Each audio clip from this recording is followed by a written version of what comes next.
Good evening ताई. All guys good evening. नमस्कार. मी प्राध्यापक सागर खळदकर, लोकश्री क्रीडा ज्ञानपीठ, अभिजितदादा कबड्डी संघ, डॉक्टर पतंगराव कदम महिला कबड्डी संघाच्या वतीनं आज आपण खास आंतरराष्ट्रीय कबड्डीपटू, अर्जुन पुरस्कार विजेती, महाराष्ट्र शासनाचा मानाचा पुरस्कार मिळवलेली, शिवछत्रपती पुरस्कार विजेती, महाराष्ट्राची रणरागिणी अशी आमची भगिनी अभिलाषाताई म्हात्रे हिचं आजच्या वेबिनार मध्ये, आजच्या मुलाखतीमध्ये सहर्ष स्वागत. तसंच खेळाडू व प्रशिक्षकांचे मनापासून सहर्ष स्वागत. आज खूप महत्वाचा दिवस आहे. 9 ऑगस्ट क्रांतिकारी दिन आहे. या क्रांतिकारकांमुळं आज आपल्या देशाला एक स्वातंत्र्य मिळालं आणि या स्वातंत्र्याचा आपण पुरेपूर फायदा घेऊन सगळेजण आज आपण त्या गोष्टीचा आनंद घेतोय. पण त्यांनी या गोष्टीचा, सगळ्या गोष्टीचा त्याग केला आणि स्वातंत्र्यासाठी वाहून घेतलं. या स्वातंत्र्य क्रांतिकारांसाठी आपण अभिवादन करण्यासाठी आमच्या डॉक्टर पतंगराव ताई, एकच मिनिट सगळ्यांना.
सॉरी, आज 9 ऑगस्ट क्रांतिकारक दिन आहे. या क्रांतिकारकांना अभिवादन करण्यासाठी आपण आजच्या मुलाखतीची सुरुवात ही आपण या क्रांतिकारकांना अभिवादन करणार आहोत. तर सर्व खेळाडूंना, प्रशिक्षकांना माझी विनंती आहे,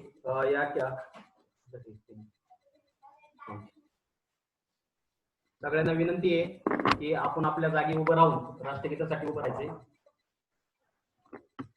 राष्ट्रगीत आपण म्हणून या क्रांतिकारकांना आपण हे करणार आहे, अभिवादन करणार आहे.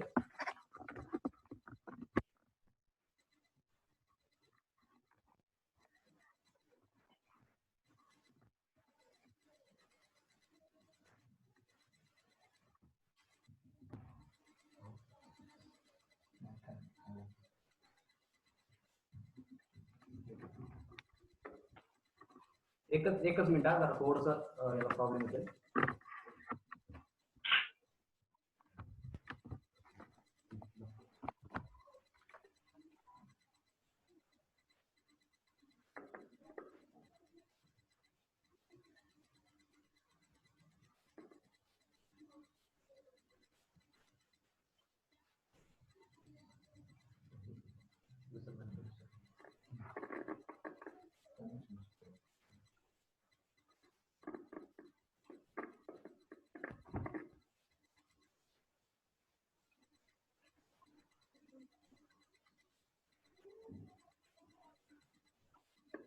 सर्व खेळाडूंना विनंती आहे, आपापल्या जागी उभं राहावं. राष्ट्रगीत सुरू करते आता.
भारत माता की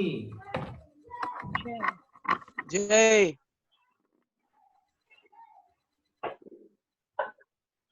धन्यवाद सगळ्यांचे. आपण पुढच्या कार्यक्रमाकडे वळतोय.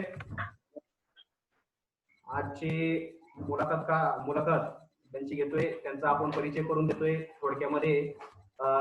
ते आमचे राष्ट्रीय विद्यापीठ खेळाडू सिद्धार्थ निमन यांना विनंती करतो की अभिलाषाताईचा परिचय करून द्यावा. Thank you Sagar sir. आवाज येतोय सर? हो, येतोय. Good evening sir. Good evening ताई. Good evening everyone. So today we know that Abhilasha Tai is present between us. So let's go to her introduction. She has played nationals for 10 times from Maharashtra State Senior National. So 53rd Senior National Championship was played at Hyderabad in 2005, where she has won silver medal. 54th Senior National Championship played at Andhra Pradesh Chittoor 2007, won gold medal. 55th Senior National Championship Maharashtra Amravati 2007, gold medal. 57th Senior National Championship Maharashtra Dombivli 2010, gold medal. 58th Senior National Championship Karnataka Udupi 2011, gold medal. 59th Senior National Championship Maharashtra Mumbai 2012, gold medal. 61st Senior National Championship Bihar Patna 2014, bronze medal. 62nd Senior National Championship Tamil Nadu 2015, bronze medal.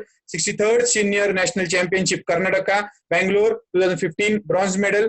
64th Senior National Championship Bihar Patna 2006, bronze medal. This was her national level. Now let's go to the international medals. First, representing India for 5th Asian Kabaddi Championship held in Iran, Tehran Goran 2017, gold medal. Representing India for 12th South Asian Games held in India, Assam Guwahati 2016, gold medal. Representing India for 17th Asian Games held in South Korea 2014, gold medal. Representing India for first Women's World Cup held at India, Bihar Patna 2012, gold medal. Representing India for 4th Asian Indoor and Martial Art Games held at South Korea 2013, gold medal. Representing India for 10th South Asian Games, Sri Lanka, Colombo 2006, gold medal. This was her international achievements. Then we will go further for lifetime contribution in Kabaddi. Arjun Award winner of 2015 given by Central Government of India, received by President Pranab Mukherjee at Rashtrapati Bhavan. Then Shiv Chhatrapati State Award of year 2014-15 by Central Government of Maharashtra, received by Post Minister Vinod Tawde. Indian captainship for 5th Asian Championship, which was held in 2017. She was the captain of India. Then she has felicitated also with Raigad Bhushan Award for year 2015-16. Then Yashwantrao Yuva Kevada Puraskar 2015-16. Sportsperson of the year 2016 from Sports Journalist Association of Mumbai. Thank you. This was the little achievements done by Abhilasha Tai. Thank you. Thank you Siddharth sir. खूप छान परिचय करून दिला अभिलाषाताईचा. एवढा मोठी कामगिरी अभिलाषाताईची, तर खरोखर अभिलाषाताईच्या कर्तृत्वाला आमचा लोकश्री क्रीडा ज्ञानपीठाचा, अभिजिता कबड्डी संघाचा आणि डॉक्टर पतंगराव कदम महिला कबड्डी संघाच्या वतीनं त्यांचं पुनश्च अभिनंदन या सगळ्या गोष्टीसाठी. आणि मी आजच्या मुलाखतीला सुरुवात करतोय. ताई, करायची सुरुवात? हो करूया. ओके. लहानपण कसं होतं ताई? माझी सुरुवात खेळाची माझ्या शाळेतून झालेली आहे. चेंबूर येथे स्वामी मुक्तानंद हायस्कूल इथे मी माझं शिक्षण पूर्ण केलं 10वी पर्यंतचं, आणि तिथेच माझी कबड्डीलाही सुरुवात झाली. मी आतापर्यंत ज्या संघासाठी रिप्रेझेंट केलंय, चेंबूर क्रीडा केंद्र चेंबूर, या संघाचा सराव माझ्या स्कूलच्या ग्राउंडवर चालायचा. आणि आम्ही स्पोर्ट्समध्ये चांगलो होतो. अवॉर्डच्या इव्हेंट्स असायच्या, त्याच्यामध्ये कबड्डी, लंगडी, खो खो असे इव्हेंट्स घेतले जायचे. तर त्या स्पर्धेसाठी लंगडी ह्या खेळामध्ये पार्टिसिपेट करण्यासाठी आम्ही निवडले गेलो होतो शाळेतून. आणि अंडर 14च्या गर्ल्ससाठी काही मुली कमी पडत होत्या, म्हणून सरांनी आम्हाला कबड्डीमध्ये पण घेतलं आणि अशा पद्धतीने माझ्या कबड्डी या खेळाची सुरुवात झाली. हा, तर तू म्हणली मी लंगडी आणि खो खो खेळायचे, तर मग तू कबड्डी का वळालीस? कबड्डीच्या खेळत असताना सुरुवातीला तर शालेय स्पर्धा कोणत्या स्तरापर्यंत खेळली आहेस? मी शालेय स्पर्धाला अंडर 17ला 2 वेळा महाराष्ट्र संघाचं प्रतिनिधित्व केलंय आणि त्या दोन्ही वेळेला मला गोल्ड मेडल आहे. आणि पुढे जाऊन कॉलेजला अंडर 19ला 2 वर्ष खेळले, तिथे सुद्धा मला गोल्ड मेडल आहे. म्हणजे स्कूल नॅशनल चारही गोल्ड आहे. आणि असोसिएशन कडनं एकदा मी महाराष्ट्रासाठी प्रतिनिधित्व केलेलं, पण तेव्हा आम्ही महाराष्ट्राकडनं क्वार्टर फायनल्स पर्यंत पोहोचलो होतो. हा हा हा. तर तू चेंबूर क्रीडा केंद्राचा उल्लेख केला, जिथनं तुझी कबड्डीची सुरुवात झाली ज्या संघापासून. तर तू त्या संघाबद्दल काय सांगशील? तिथलं तुमचं वातावरण कसं आहे, तुमचं कल्चर कसं आहे तिथलं चेंबूर क्रीडा मंडळाचं? मी म्हणजे ही गोष्ट एकदम प्रामुख्याने सांगेन की माझे सर श्री सुहास कदम, त्यांनी मला जे आज घडवलं, ज्या पद्धतीने मला ट्रेन केलं, त्या गोष्टीमुळेच मी आज इथपर्यंत पोहोचू शकले, ह्या अवॉर्ड पर्यंत, किंवा जी काय आज माझ्या अभिलाषा म्हात्रे या नावाला बल आहे ते माझ्या संघामुळे आहे. माझ्या संघातून खूप सारे राष्ट्रीय खेळाडू घडलेले आहेत आमच्या सरांच्या अंडर, आणि माझे सर सुद्धा स्वतः राष्ट्रीय कोच राहिले. त्यांना सुद्धा शिवछत्रपती पुरस्कार आहे उत्कृष्ट मार्गदर्शक म्हणून. माझ्या ग्राउंडवरती म्हणजे आपल्या समोरच आदर्श असल्यामुळे, माझ्या जवळच आदर्श असल्यामुळे त्यांच्यासारखं बनावं हे मला लहानपणापासूनच वाटू लागलं होतं. आणि ज्या पद्धतीने त्यांची ट्रेनिंग चालायची ते पाहून आम्हाला काहीतरी बनावं खेळामध्ये, ही भावना तयार झाली.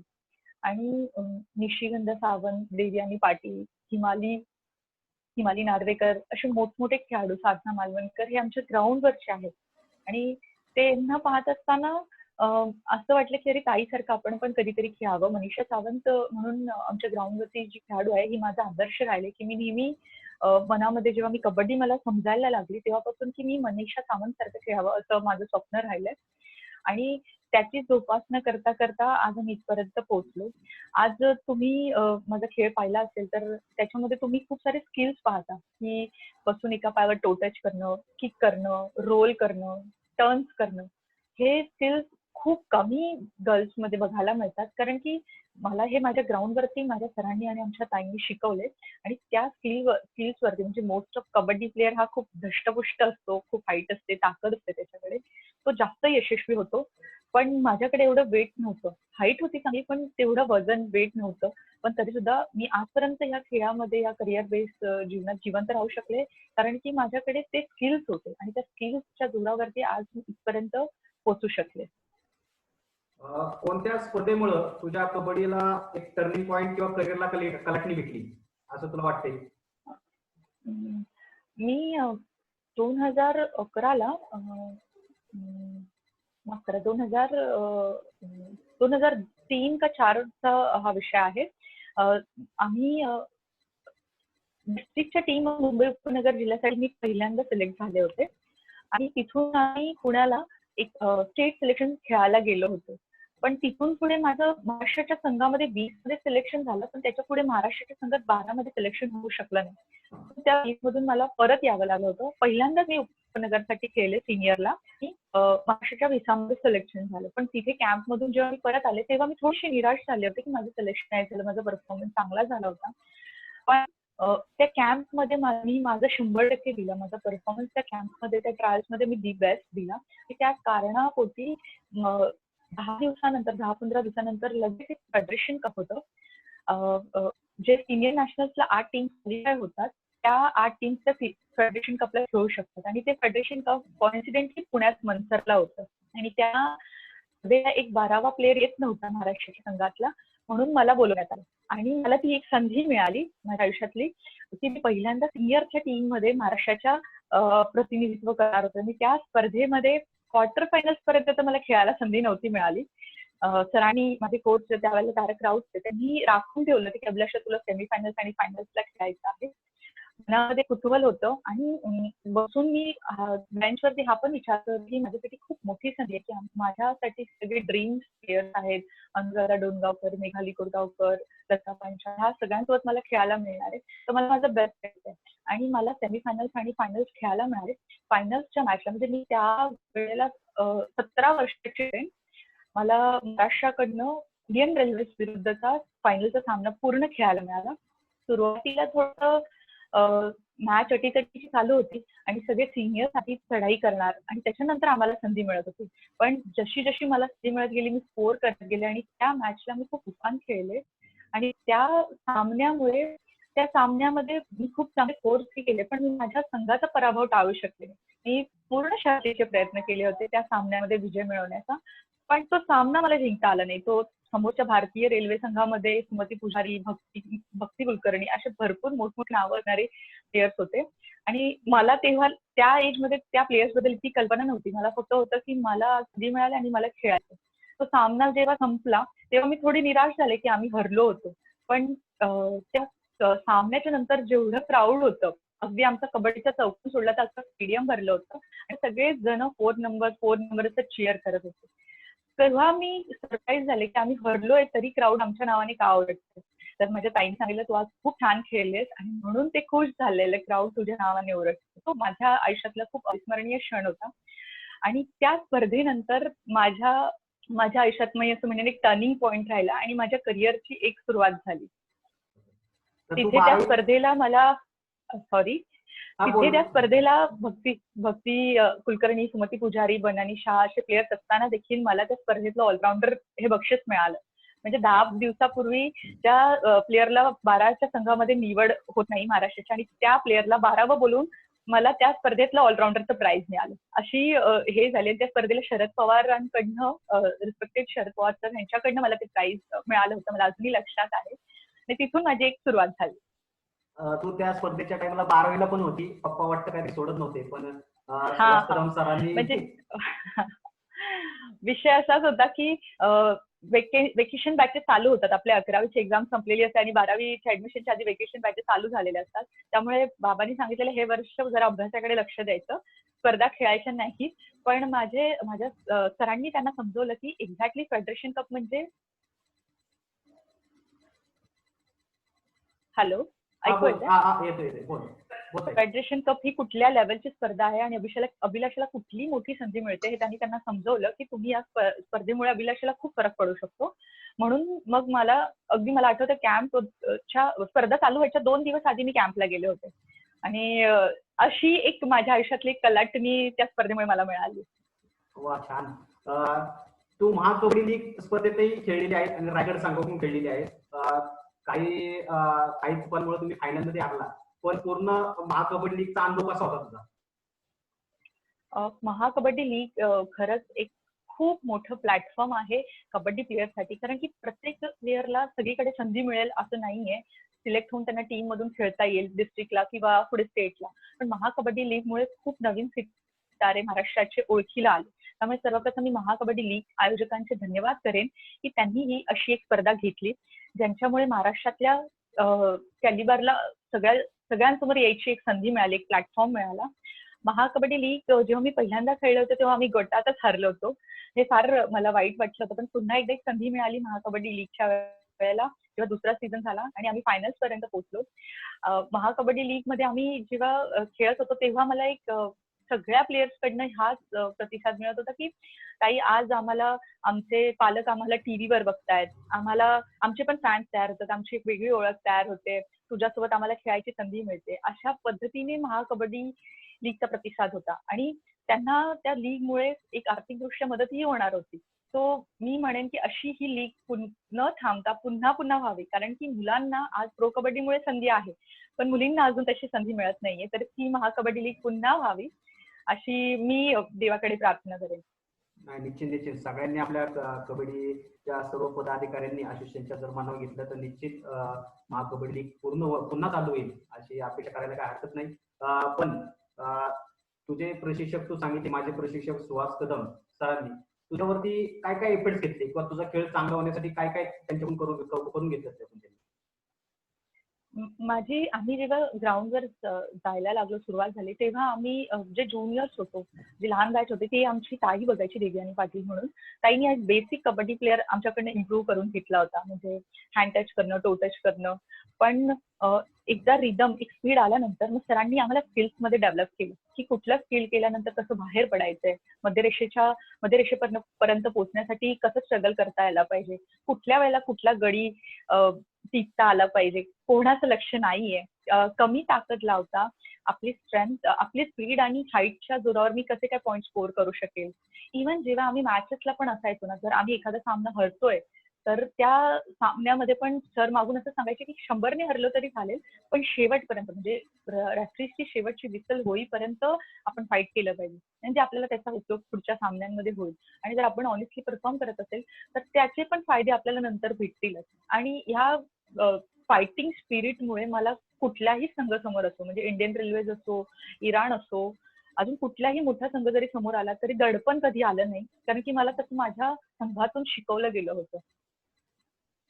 खूप छान शिकून दिली आणि नक्कीच महाराष्ट्रातले खेळाडू आहेत ते निश्चित सरांच्या पावलावरती पाऊल ठेवून खेळाडू ते घेतील असं मला असं वाटतं. आणि पुढचा प्रश्न असा आहे की आशियन स्पर्धेमध्ये बऱ्याच वेळा सुवर्णपदक जिंकलेले तुम्ही आपल्या भारतीय संघाने. तिथला बक्षिसाचं मला वातावरण, आवाज येतो माझा? प्रश्न परत एकदा. आशिया स्पर्धेमध्ये बऱ्याच वेळा खेळलेली 5 ते 6 वेळा तू, तर तिथला बक्षीस समारंभ, सुवर्णपदक विजेता, तिथला जो अनुभव आणि बक्षीस समारंभाचा कसं वातावरण असतं थोडस जरा आम्हाला सगळ्यांना सांग.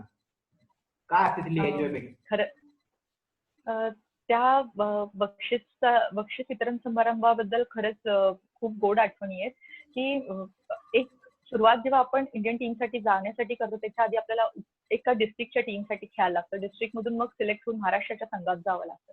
महाराष्ट्राच्या संघातून परत सॉर्ट आउट होऊन मग इंडियाचा संघ निवडतो. असा खूप मोठा प्रवास असतो तो.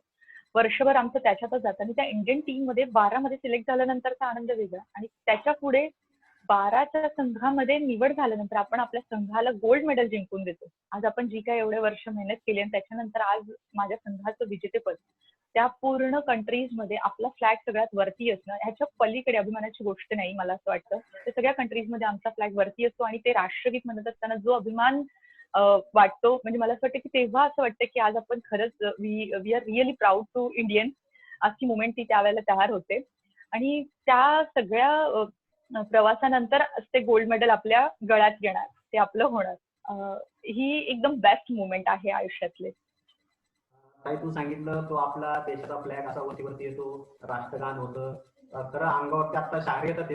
आणि हे क्षण तू जगलीस, तू जगलीस, फार प्राऊड वाटते. आणि निश्चित आपले खेळाडू भविष्यातले तो क्षण त्यांच्या आयुष्यामध्ये येण्यासाठी झटतील आणि याच्यातनं प्रेरणा घेतील मला असं वाटतं. तर आंतरराष्ट्रीय स्तरावरती बरेच सामने तू खेळले आहेत. त्या आंतरराष्ट्रीय स्पर्धेमधला एखादा सामना अविस्मरणीय असा कुठला तुझ्या लक्षात आहे? एशियन गेम्सच 2014 ची फायनल मॅच होती. मला अजूनही लक्षात आहे तो क्षण, की मॅच सुरुवातीला खूपच चांगली चाललेली, ते वातावरणही तसं होतं. जेवढी इंडियन टीम चांगली होती तेवढीच इराणची टीम ही तेवढीच तगडी होती. आणि जेव्हा आम्ही मॅच सुरू झाली, सुरुवात इंडियन टीम कडनं खूप चांगली झाली होती, पण एक क्षण असा आला होता की आमच्या टीम मध्ये जे लीड रेडर होते, म्हणजे आमच्या टीमचे कॅप्टन तेजस्विनी आणि ममता, हे दोघी पण त्या क्षणाला आउट ऑफ द कोर्ट होते. आणि स्कोर इंडियन टीमपेक्षा एकच पॉईंट मला वाटतं इराण कमी होतं. आणि अगदी त्या क्षणाला एकदम खूप म्हणजे असं म्हणतात ना, दडपण आलं होतं पूर्ण संघावरती. आणि त्यावेळेला मला रेड करायची संधी मिळाली आणि त्या 2 रेड्स मध्ये मी पूर्ण सामना चेंज केला. मला त्या 3 रेड्स मध्ये 2 पॉईंट्स लागले, 3 पॉईंट्स लागले आणि अख्खी टीम माझी पुन्हा एकदा आतमध्ये आली आणि पुन्हा तो सामना बदलला. आणि तसंच एक क्षण वर्ल्ड कपलाही झालं होतं, की आम्ही जेव्हा इराण बरोबर फायनलची मॅच खेळत होतो, तर तेव्हा आमच्या टीमचे कर्णधार ममतादी करत होते आणि त्यांची 2 मध्ये 3 वेळा टॅकल झाली, म्हणजे 3 मध्ये 1 वेळा आणि 2 वेळेत 2 वेळा अशा टॅकल झालं आणि आम्हाला त्यांच्यावरती लोन टाकता येत नव्हतं. मग त्या क्षणाला ममतादी आत होती, ते 3 वेळा टॅकल झालेले म्हणून मला एक संधी मिळाली आणि त्यावेळेला ते 3 मध्ये मी ते 2 पॉईंट स्कोर केले. आणि त्या 2 पॉईंट स्कोर करताना त्यांच्यामधला एक इराणच्या टीम मधला एक मेन रेडर होती गझल म्हणून, ती सुद्धा आउट झाली.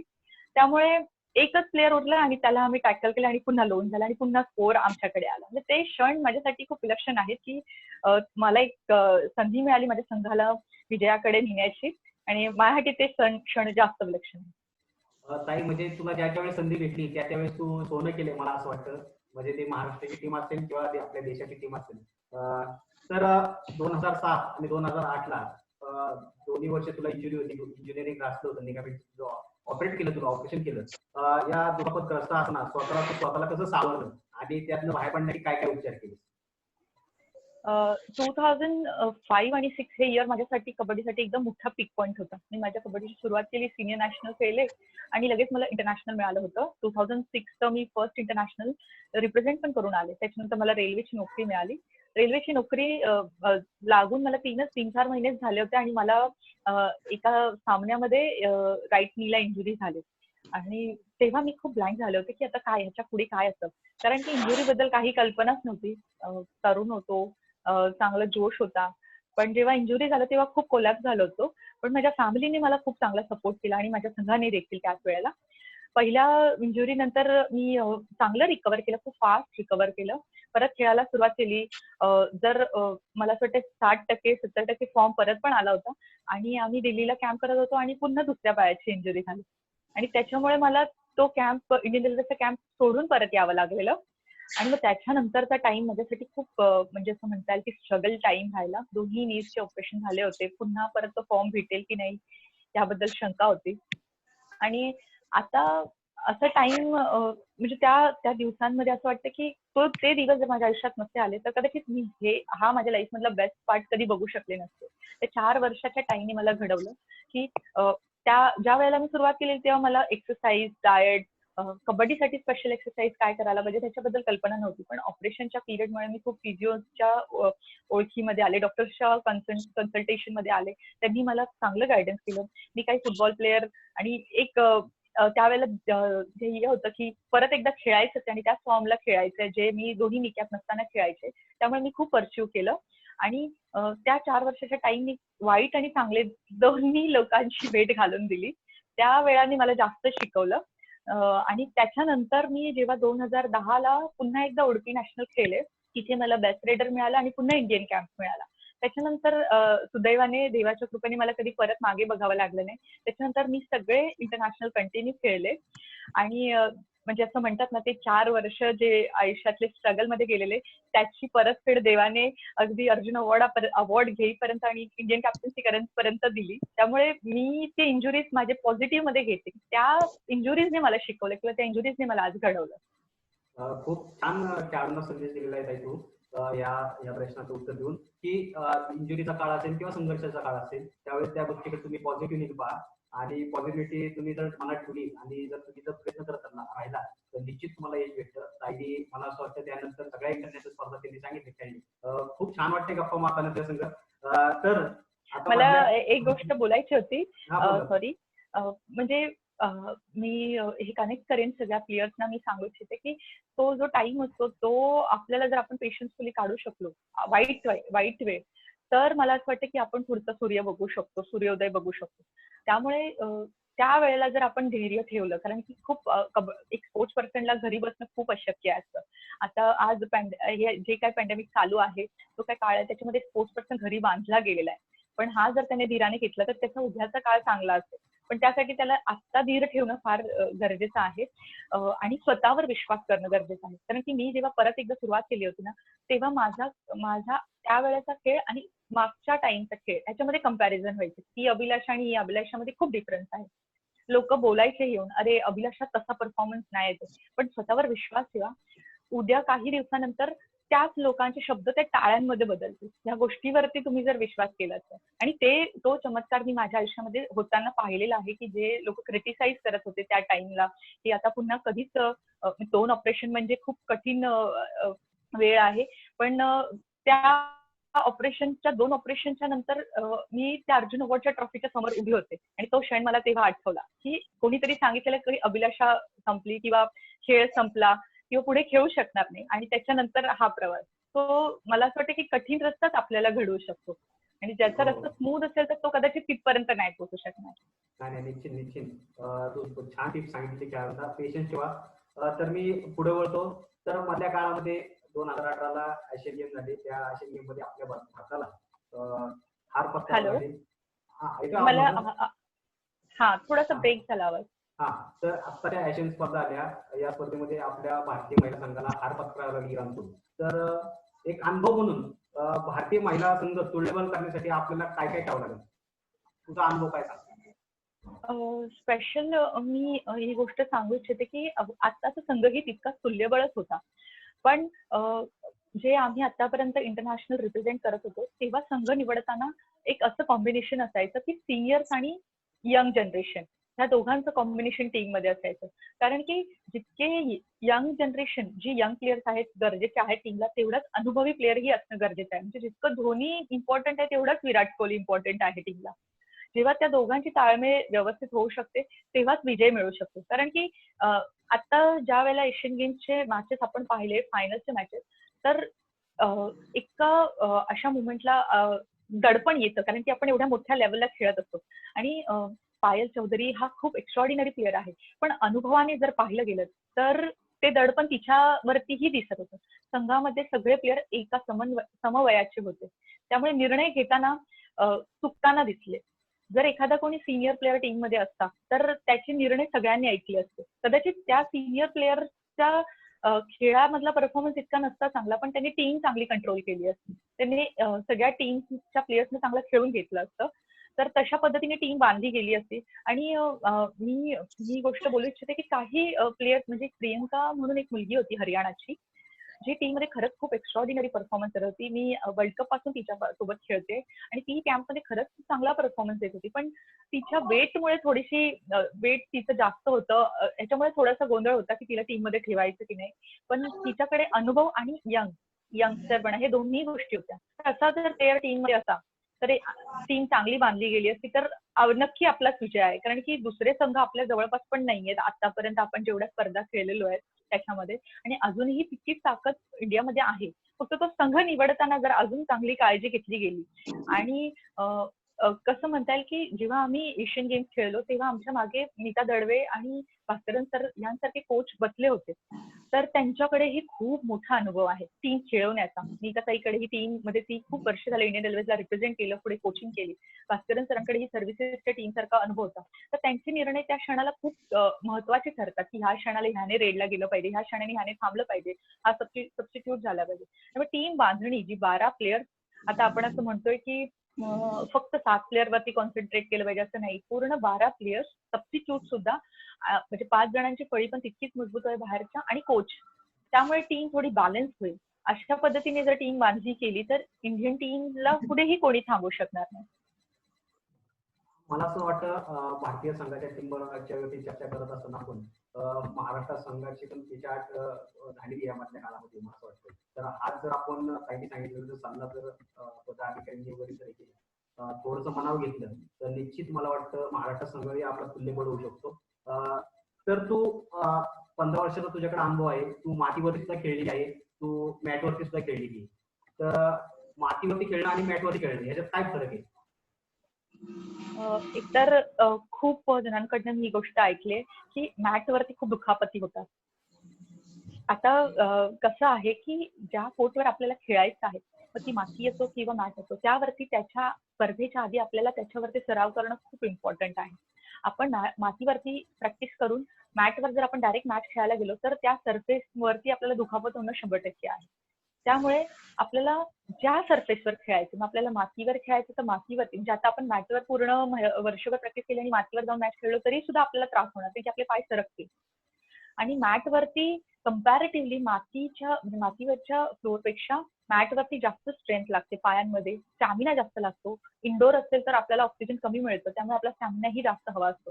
तर आपण असा विचार करतो की जे आपण मातीवरती खेळतो त्याच फिटनेस लेवल घेऊन आपण मॅटवर परफॉर्म केला तर आपला परफॉर्मन्स लेवल खाली येतो किंवा आपल्याला दुखापती होतात जर आपण आपल्या स्वतःला स्ट्रेच केलं तर. जर आपल्याला मॅटवर खेळायचं आहे तर त्या ज्या गोष्टी आपण मातीवरती करतो, म्हणजे आपली रनिंग असेल, आपलं स्किल प्रॅक्टिस असेल, आपलं वॉर्मिंग अप असेल, आपलं जम्प, चेक रनिंग, ह्या सगळ्या गोष्टी आपण मॅटवरती करायला हव्यात. प्रॉपर शूज वेअर केले पाहिजे. आणि जर त्या गोष्टी घेऊन आपण खेळलो तर मॅटवरती सुद्धा आपण त्याच वेने चांगल्या पद्धतीने परफॉर्म करू शकतो. त्यासाठी दोन्ही प्लेयर म्हणजे मी खेळाडूंना सांगेन की माती आणि मॅट या दोन्ही गोष्टींकडे लक्ष द्या आणि तुमची इव्हेंट कशावरती आहे त्याच्यावरती सराव करा. हो, दोन्ही ह्याच्यावरती प्रॅक्टिस केली पाहिजे. जर मॅटवरती स्पर्धा असेल तर मॅटवरती झालंच पाहिजे, सराव झालाच पाहिजे. तर एक खूप असा प्रश्न आहे की खेळाडू, आता तू आंतरराष्ट्रीय स्तरावर खेळली आहे, राष्ट्रीय स्तरावर खेळली, लोकल टुर्नामेंट खेळली, तर आपली मानसिकता तंदुरुस्त राहण्यासाठी तू काय काय करायचं? कबड्डी हा खेळ असा आहे की इथे आपल्याला म्हणजे आता समजा मी एक ऍथलीट आहे आणि त्या 10 जणांमध्ये मी फर्स्ट आले तर आय कॅन बी सिलेक्टेड असं असतं. पण कबड्डी हा खेळ हा सांघिक खेळ आहे. तर सिलेक्शन करताना टीम कमिटी किंवा जे कोच आहेत ते टीमच्या गरजेनुसार सिलेक्शन करतात. एकाच कोपऱ्यामध्ये 4 कॉर्नर चांगले असतील तर 4ही कॉर्नरला टीममध्ये नाही सिलेक्ट करू शकत असं आहे. तर आपल्याला ह्या गोष्टीशी ताळमेळ घालता आला पाहिजे की मी एक रेडर आहे तर माझं कॉम्पिटिशन एका रेडरशीच होणार आहे. म्हणजे संघ निवडताना मी पाहिलेलं आहे की सगळ्यांच्या डोक्यामध्ये हा भ्रम असतो की हे 12 प्लेयर निवडलेले आहेत, तो 12व्या प्लेयर पेक्षा मी चांगली आहे. टीम मध्ये माझी गरज किती आहे ही गोष्टीकडे पण आपण लक्ष दिलं पाहिजे. आणि अशा गोष्टी मी जेव्हा खेळत होते तेव्हा घडल्या होत्या. काही ठिकाणी सिलेक्शन मध्ये खूप चांगला परफॉर्मन्स देऊन पण परत यावं लागलेलं. पण त्यावेळेला आपण आपल्या चुका आणि आपले कमी शोधल्या पाहिजे.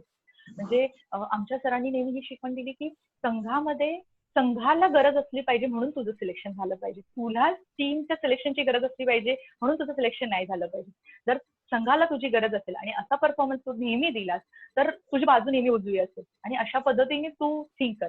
आणि जर ज्या वर्षी तुझं सिलेक्शन होत नाही तर तुझी बाजू कमी, तुला अजून इम्प्रूव्ह केलं पाहिजे किंवा तुझ्या टॅकल होत आहे तर तुझ्यामध्ये काहीतरी कमतरता आहे. मी एक रेडर आहे तर खूप वर्ष एका रेडरला खेळणं त्या फॉर्म मध्ये खेळणं डिफिकल्ट असतं. समोर जजमेंट टाकले जातात. आता व्हिडिओज वरती अभ्यास केला जातो. तर प्रत्येक संघाबरोबर आपला परफॉर्मन्स आपल्याला बदलता आला पाहिजे. मी ह्या मॅचला खूप चांगले खेळले मग मी चांगलाच प्लेअर आहे असं नाही होणार. जेव्हा आपण आपला परफॉर्मन्स खूप वर्ष चांगल्या लेवलला खेळतो, चांगल्या परफॉर्मन्सने खेळतो, तेव्हा एक आपलं नाव तयार होतं. तेव्हा एक आपण मला असं वाटतं की लेजंड म्हणून ओळखलं जाऊ शकतो. आणि त्यासाठी आपल्याला प्रत्येक मॅच मध्ये प्रत्येक इव्हेंटला चांगला परफॉर्मन्स आपली 100% देणं गरजेचं आहे. आणि मी माझ्या टीम मधून नेहमी हे केलंय की मी ज्या टीम मधून खेळेन मग माझा संघ कुठलाही असो, चेंबूर क्रीडा केंद्र असो, उपनगर असो, महाराष्ट्रात असो किंवा इंडियाचा असो, रेल्वेज असो, त्या जर्सीसाठी नेहमी प्रामाणिक खेळायचं. की आजच्या असं होतं की आजच्या खेळाडूंचं की मी खेळले आणि मला लगेच सिलेक्शन मिळालं पाहिजे अशी त्यांची भूमिका असते. पण जेव्हा आपण कोर्टवरती उतरतो, आपण प्रामाणिक जी मेहनत केली आणि त्यानुसार जर आपण 100% परफॉर्मन्स देतो तर आपलं सिलेक्शन नक्कीच होणार. आणि जर आज नाही झालं तर उद्या देव आपल्याला अजून मोठं काहीतरी देईल ह्याच्यावरती विश्वास करून की आज माझं सिलेक्शन नाही दिलं. म्हणजे जसं माझं महाराष्ट्राच्या संघात पहिल्या वर्षी सिलेक्शन नव्हतं झालं पण देवाने मला फेडरेशन कपला संधी दिली आणि त्या संधीचा फायदा उचलला. त्यासाठी मेहनत करत राहणं. म्हणजे आज माझ्याकडे दारात माझ्या संधी आल्या आणि मी मेहनतच नव्हती केली कारण की माझं मागच्या वेळेला सिलेक्शन नव्हतं झालं. असं जर मी केलं तर ती संधी निघून जाणार आहे. त्यामुळे त्या संधीसाठी पण आपण तयार असणं गरजेचं आहे. जे चौकोनात आपण खेळतो त्या कबड्डीच्या कोर्टला आपण देव मानतो. त्या कोर्टमध्ये खेळत असताना मला असं वाटतं की त्या कोर्टमध्येच राहिलं पाहिजे. बाहेर त्या कोर्टच्या बाहेर काय चाललंय ह्याच्याकडे आपलं लक्ष नसलं पाहिजे. जेव्हा आपण म्हणजे ह्या गोष्टींकडे लक्ष द्यायला लागतो की बाहेर कोण क्राऊड आहे, किती क्राऊड आहे, कोण ओरडतंय, कोण क्रिटिसाइज करतंय, तेव्हा आपला परफॉर्मन्स डिप्रेस होतो. आपण जर त्या चौकोनामध्ये 100% जी मेहनत आपण केली तेवढंच आपल्याला मिळणार आहे, त्याच्यापेक्षा जास्त नाही, त्याच्यापेक्षा कमी नाही. तर त्याच्यावर ट्रस्ट करून आपला परफॉर्मन्स आपल्या टीमच्या विजयासाठी दिला तर आपला यश कोणीच थांबवू शकणार नाही असं मला वाटतं. बरोबर, छान हे दिलं. तर भारत सरकारचा सर्वोच्च पुरस्कार तुला मिळाला आहे, अर्जुन पुरस्कार जाहीर झाला त्यावेळेस तुझ्या घरी आणि तुझ्या संघामध्ये काय वातावरण आणि आनंद कसा साजरा मिळाल्यानंतर? मला अजूनही आठवतोय तो दिवस की संध्याकाळी मला एक रिपोर्टर आहेत संजय सर म्हणून त्यांचा फोन आला आणि मी पहिल्यांदाच पुरस्कारासाठी फाईल दिली होती आणि त्यांचा फोन आला आणि मी त्यांना विचारले, सर तुम्ही नीट सांगताय ना की अर्जुन पुरस्कार आहे का शिवछत्रपती पुरस्कार आहे? कारण की मला शिवछत्रपती पुरस्कार हे तोपर्यंत मिळाला नव्हता. तर ते म्हणाले, अगं अभिलाषा तुझंच नाव आहे, नावं डिक्लेअर झालेली आहेत, उद्याच्या पेपर्स नाही येतील. मग त्याच्यानंतर आनंद खूपच द्विगुणित झाला होता. सगळे माझे फॅमिली मेंबर्स सगळे खुश होते. पण सकाळी मी पुन्हा नेहमीप्रमाणे आपल्या वर्कआउटला गेले होते. मी इथे जवळच माझ्या घराच्या जवळ वर्कआउट करते, तिथे गेले आणि तिथे गेल्यानंतर जे काही एक्सरसाइजला मी जिथे वर्कआउट करते तिथे लोक आलेले, त्यांनी मला तिथे विचारलं, "हो अभिलाषा मॅडम तुमचं नाव आलंय पेपरला." हे झालं. त्याच्यानंतर मी पेपर्स पाहिले. तर ते सगळेजण अगदी सरप्राईज झाले, की हां, आमच्या सोबत एक अर्जुन अवॉर्ड विनर नामांकन झालेले प्लेयर आहेत. ते सगळे खुश झाले. आणि मग मी जेव्हा घरी आले त्याच्यानंतर मग फोन्स आणि बाकी सगळं थांबलेच नाही. खूप तो आनंदाचा क्षण होता आमच्या सगळ्या फॅमिली मेंबरसाठी, माझ्या समाजासाठी. मी जिथे काम करते नवी मुंबई महानगरपालिकेसाठी, की मला अर्जुन पुरस्कार जाहीर झालेला आहे. मी ज्यांच्यामुळे आज मी ती नोकरी करते तेव्हा गणेश नाईक साहेब पालकमंत्री होते. तर त्यांचा मला फोन आला. आपले स्पोर्ट्स मिनिस्टर विनोद तावडे होते. त्यांचा मला फोन आला अभिनंदनासाठी. असे भरपूर जणांचे मला त्यावेळेला फोन्स येत होते, की आज एक मराठी मुलीने हे नाव कमवलं, हा एवढा पुरस्कार तिला मिळाला होता. माझ्यासाठी तो खूपच आनंदाचा क्षण होता. हो, आणि महाराष्ट्रालाही महिलांमध्ये खूप वर्षांचा पुरस्कार हा भेटला होता, अर्जुन पुरस्कार. तर ताई, तू तो पुरस्कार मिळाल्यानंतर तू स्वर्गीय बाळासाहेब ठाकरे यांनाही भेटली. तर बाळासाहेबांचं आणि तुझं काय संभाषण झालं त्यावेळेस? काय आठवण काय त्यांच्या? हो, सॉरी, थोडं परत एकदा प्रश्न विचारशील? तू बाळासाहेब ठाकरेंना यांना भेटलेली आहे, तर त्यांच्यामध्ये आणि तुझ्यामध्ये काय संवाद झाला? थोडस आम्हाला सांग ना. ते बाळासाहेब हे कडक स्वभावचे होते. मी आणि सुवर्ण जेव्हा फर्स्ट वुमन्स वर्ल्ड कप खेळून आलो होतो तेव्हा आम्हाला बाळासाहेबांची ही शाबासकीची छाप मिळाली होती.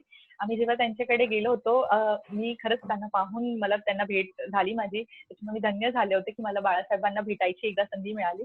त्यांनी खूप भरभरून कौतुक केलं की तुम्ही इराणच्या टीमला हरवून मराठी मुलींनी आपला ध्वज रोवला, आपला विजयी मिळून मुंबईला परतल्या आहात तुम्ही, असं वगैरे त्यांनी कौतुक केलं. मला अजूनही आठवते की त्यांच्या घरात एक कुंकू असतं देवाऱ्यात.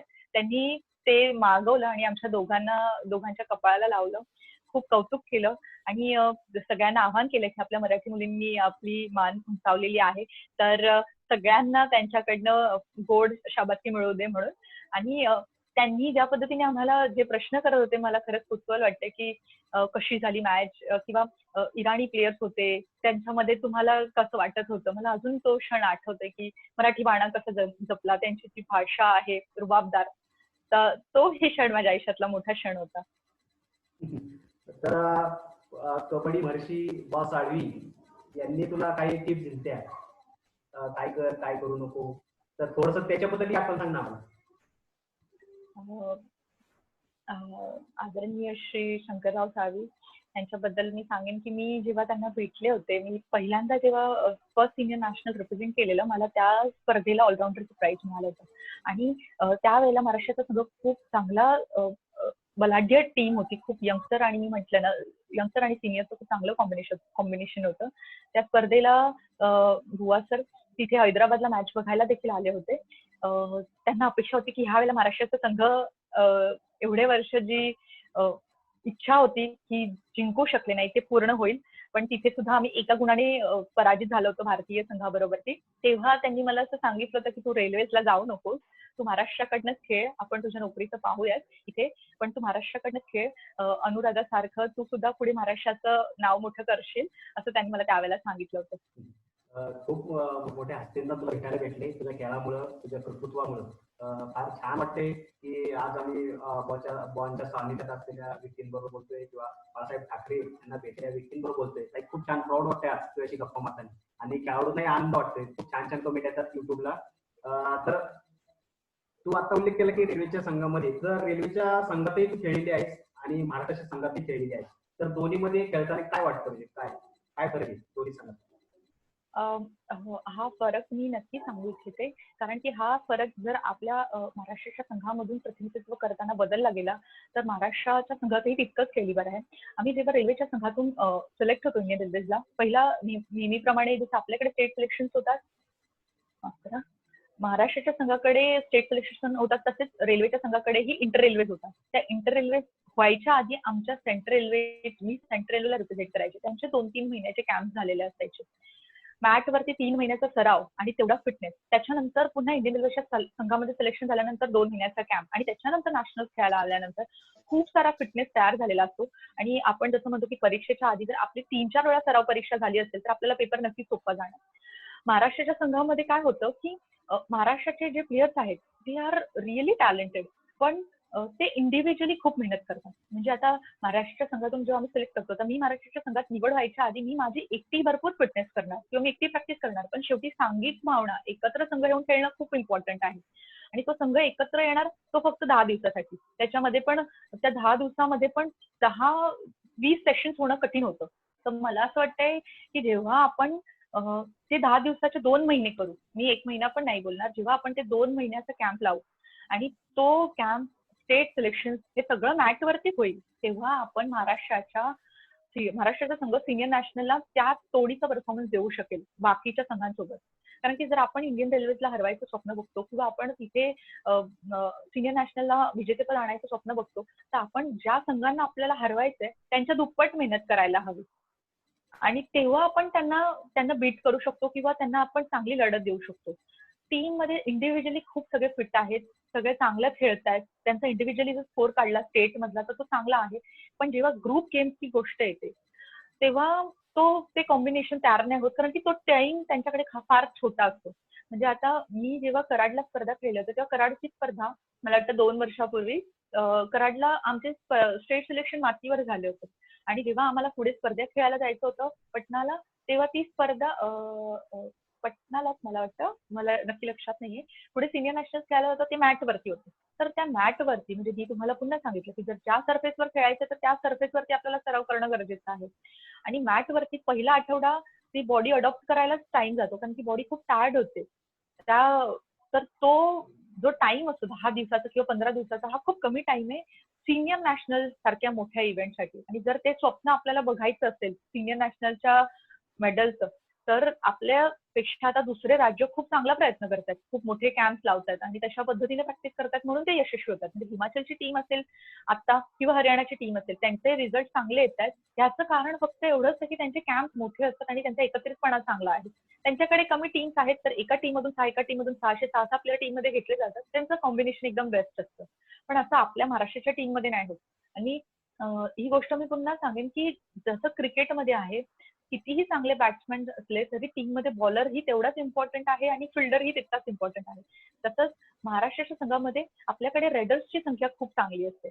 आता मी एक रेडर आहे तर माझं कॉम्पिटिशन एका रेडर सोबत झालं पाहिजे आणि तसं सिलेक्शन केलं पाहिजे. टीम मध्ये असं होतं की सगळे रेडर्स घेतले जातात, प्रायोरिटी रेडर्सना दिली जाते आणि तिथे गेल्यानंतर रेडर्स खूप आहेत, डिफेंडर नसतात आपल्याकडे, म्हणजे आपल्याकडे डिफेन्सची फळी कमकुवत होऊन जाते. आणि एक संभ्रम तयार झालेला आहे की मी लेफ्ट कॉर्नर आहे आणि मी रेड करत नाहीये तर मी टीम मध्ये सिलेक्ट व्हायला डिझर्विंग नाही, तुम्हाला रेड करता पण आली पाहिजे. आता आपण सुरेंद्र नाडा बघतो किंवा फजल अत्राचारी बघतो, त्याला रेड नाही करता येत किंवा ते एवढे एक्स्ट्रॉर्डिनरी रेडर नाहीयेत, पण ते टीमसाठी किती गरजेचे आहेत.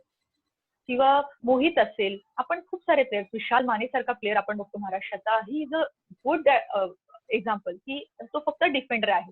मग जर अशा पद्धतीने जर आपल्याकडे सिलेक्शन व्हायला लागलं तर म्हणजे ही जी परंपरा आहे खूप मागच्या पासून आलेली आहे.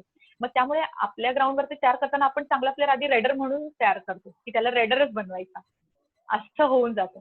त्यामुळे एक डिफेंडर ही खूप यशस्वी होऊ शकतो आणि ती जर परंपरा आपल्या महाराष्ट्रामध्ये बदलली गेली, आता जर इंडियन रेल्वेची टीम आम्ही पाहतो तर दोन्ही जे कॉर्नर्स आहेत म्हणजे आता सध्या खेळत असणारे मोतीचंद आणि रितू हे दोन्हीही खूप चांगले डिफेंडर आहेत म्हणून ते टीम मध्ये आहेत, की नाही की ते डिफेंडर आणि रेडर आहेत. तर ते त्यांची बाजू करतायत आणि जेव्हा रेडरची गरज असते तर आपल्याकडे सबस्टिट्यूट्स आहेतच, म्हणजे आपण ऑप्शनल अजून रेडर घेऊ शकतो. पण तसं महाराष्ट्रामध्ये होताना दिसत नाही. एक चांगला रेडर स्टेट सिलेक्शनला खेळणारा तिथे स्टेटला जाऊन त्याच्या प्लेसवर उभा राहतो, एक लेफ्ट कॉर्नर म्हणून किंवा राईट कव्हर म्हणून.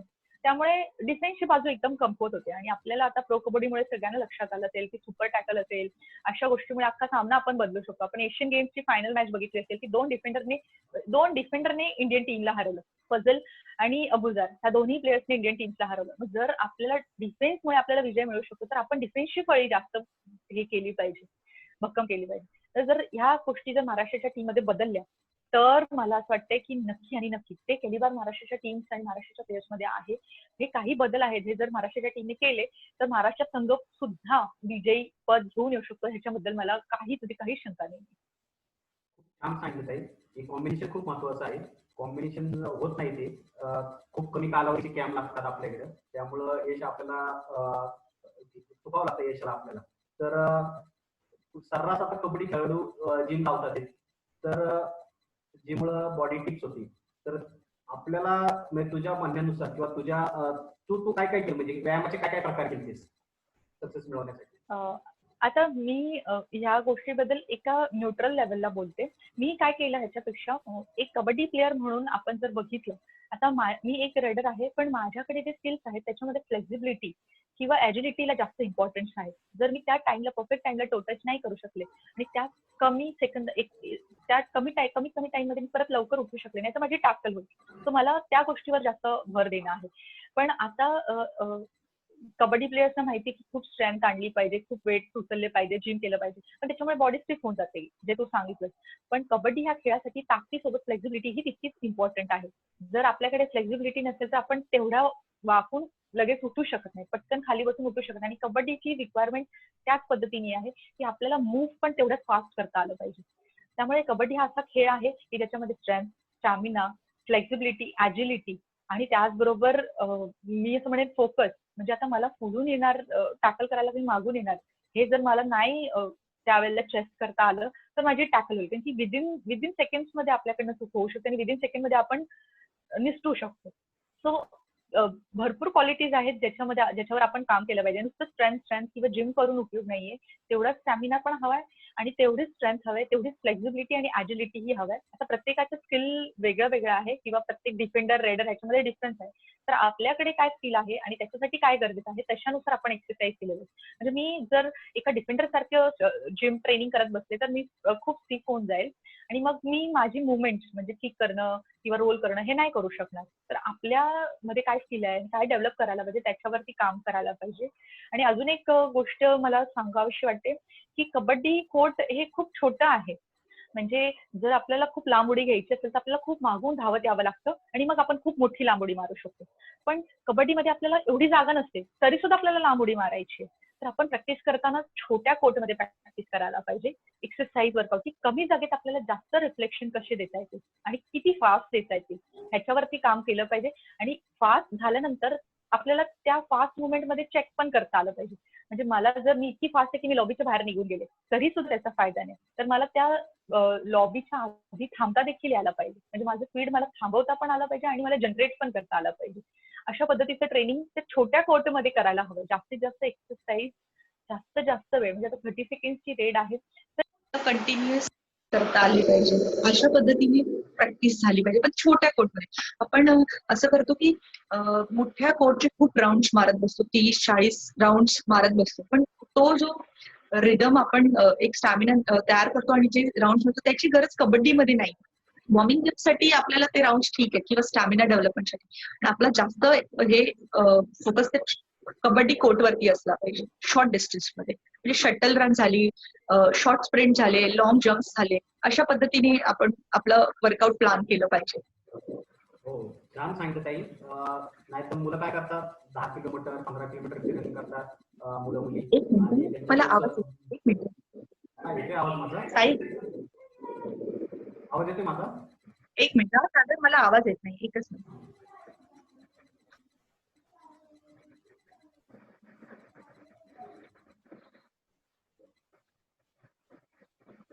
अखिलेश, माझा आवाज येतोय? एकच मिनिट, मी हे चेंज करते.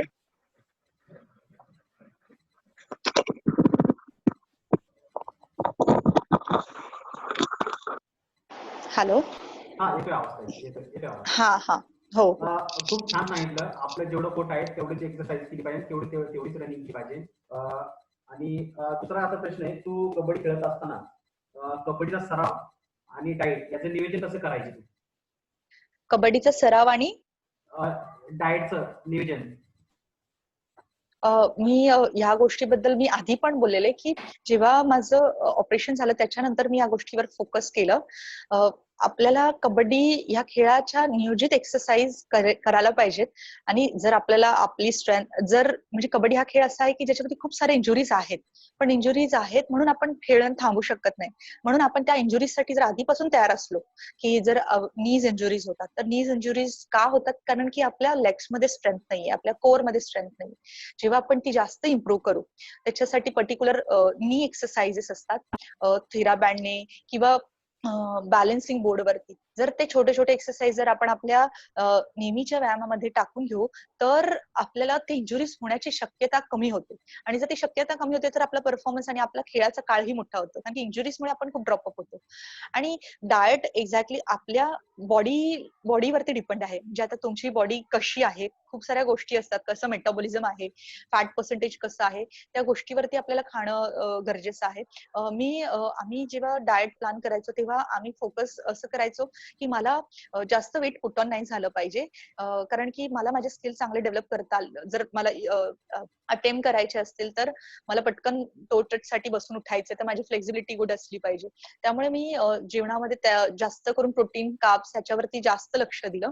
त्याचबरोबर लक्ष दिलं की पाणीची लेवल नेहमी व्यवस्थित असली पाहिजे, कारण की आपला खेळ असा आहे की आपल्यामध्ये खूप डिहायड्रेशन होतं, खूप स्वेटिंग होते, तर पाण्याची लेवल कधी कमी नाही झाली पाहिजे. एक छोटं एक्झाम्पल म्हणजे जेव्हा आपली ट्रायल्स असेल किंवा आपली उद्या खूप इम्पॉर्टंट मॅच असेल तर त्याच्या 2 दिवस आधी खूप सारं पाणी इनटेक करणं, त्याच्यामुळे आपल्याला क्रॅम्प्स येणार नाहीत, आपण पॅनिक झालो तर आपल्याला डिहायड्रेट होता येणार नाही. असं आपण खूप सारं पाणी ह्या लेवलचं इनटेक म्हणजे कमीत कमी दिवसातून 5 ते 6 लिटर पाणी पिणं, अशा पद्धतीचं जेवण करणं ज्याच्यामध्ये ऑइल मसाला या गोष्टी कमी आहेत. मी आता देखील कोल्ड्रिंक चहा अजिबात घेत नाही. मला दूधच आवडतं, म्हणजे अजूनपर्यंत मला आठवतं की त्या गोष्टी माझ्या आत्ताही खेळाच्या नंतरही मला त्याची सवय झालेली आहे. बाहेरचं जेवण कधीतरीच खातो किंवा फास्ट फूड असेल.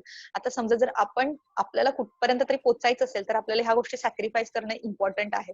जर आपण तिथे जर सॅक्रिफाईस नाही करू शकलं तर त्याचा रिझल्ट तुम्हाला तुमच्या ग्राउंडवर नाही भेटणार. आणि जर तुम्ही त्या सगळे शेड्यूल व्यवस्थित पार पाडलं, म्हणजे डाएट असेल, तुमचं एक्सरसाइज असेल, तर त्याचा रिझल्ट तुम्हाला तुमच्या ग्राउंडवर दिसेल. तो कुठल्या ना कुठल्या माध्यमातून दिसणारच की तुम्हाला इंजुरीज नाही होते, तुमची फ्लेक्झिबिलिटी चांगली आहे, 4 लोक तुमच्या पायावर येऊन पडून गेलेत पण तरी सुद्धा तुम्ही व्यवस्थित आले, कारण की तुमची स्ट्रेंथ चांगली आहे. जर तुमची स्ट्रेंथ जर चांगली असेल तर तुम्हाला इंजुरीज व्हायची शक्यताच कमी होऊन जाते. तर अशा गोष्टी फोकस करणं एका प्लेअरने खूप गरजेचं आहे, जर त्याला खूप मोठं ध्येय गाठायचं असेल तर.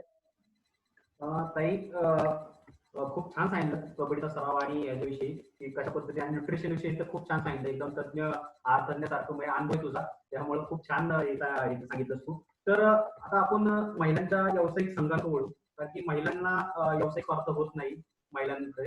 तर महिलांच्या व्यावसायिक स्पर्धा किंवा कंपन्यांनी महिलांना हे केलं पाहिजे, व्यावसायिक संघाची संधी दिली पाहिजे.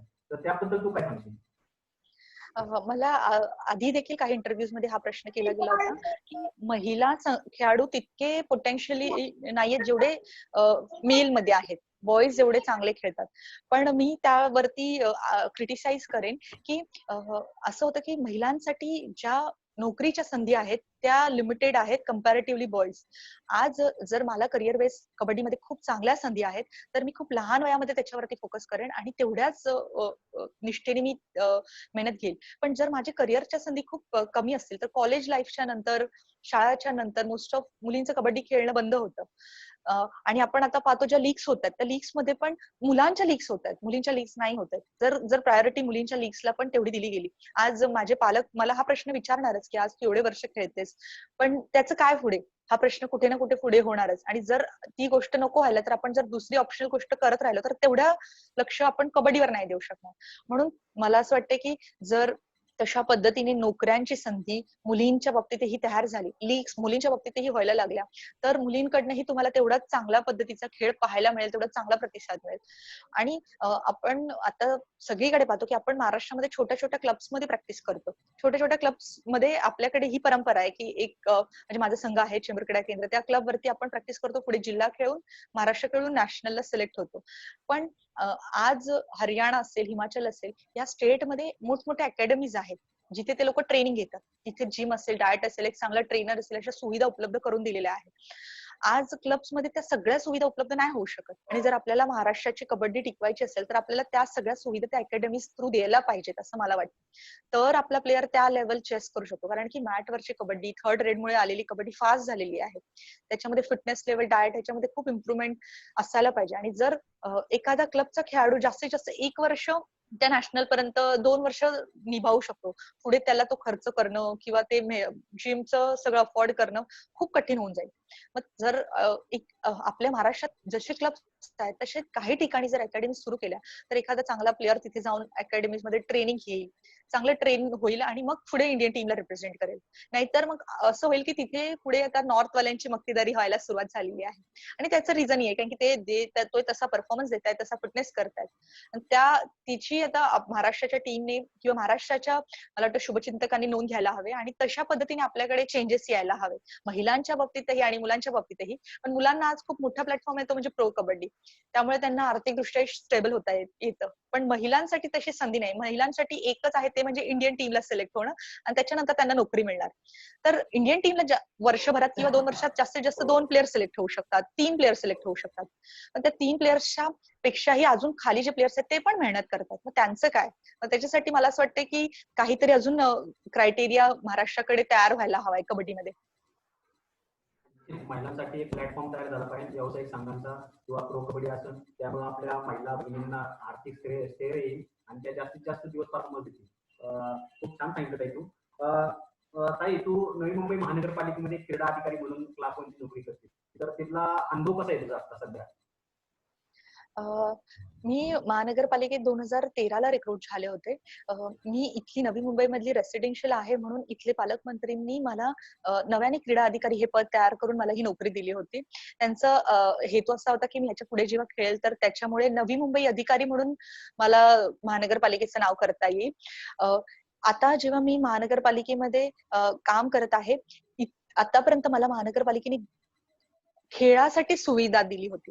त्यासाठी मी महानगरपालिकेचे आभार व्यक्त करते की त्यांनी दिलेल्या सुविधेमुळे मी माझ्या खेळाकडे जास्त पद्धतीने लक्ष देऊ शकले. आणि मी आज महानगरपालिकेत जॉईन केल्यानंतर 4 इंटरनॅशनल रिप्रेझेंट केलेले आहेत. हा पुरस्कार पर्यंत पोहोचू शकले. जर नोकरीकडनं जर आपल्याला जास्त काम आलं असतं मला, तर मला माझ्या खेळावरती इतका फोकस करता आला नसता. आणि त्यामुळे मला असं वाटतं की माझे अजून काही कलिग्स आहेत ही गोष्ट मांडतायत देखील की नोकरीच्या नंतर त्यांच्यावरती नोकरीचा भार जास्त होता, त्यामुळे त्यांना खेळाकडे जास्त लक्ष देता आलं नाही. त्यामुळे माझ्या महानगरपालिकेच्या प्रथम मी धन्यवाद करते की त्यांनी मला जी सुविधा आणि जो वेळ दिला त्याच्यामुळे मला माझ्या खेळावरती चांगला फोकस करता आलं. इथे खेळाचं क्लायमेट अशा पद्धतीने आहे की नवी मुंबई हे नव्याने वसलेलं शहर आहे, त्यामुळे इतक्या अजून खेळाच्या सुविधा नाही आहेत, तसे अकॅडमीज वगैरे नाहीयेत. पण आम्ही प्रयत्न करतोय की इथे सुद्धा चांगले ट्रेनिंग, कबड्डी ट्रेनिंग सुरू व्हावेत, यासाठी आम्ही प्रयत्न करतोय.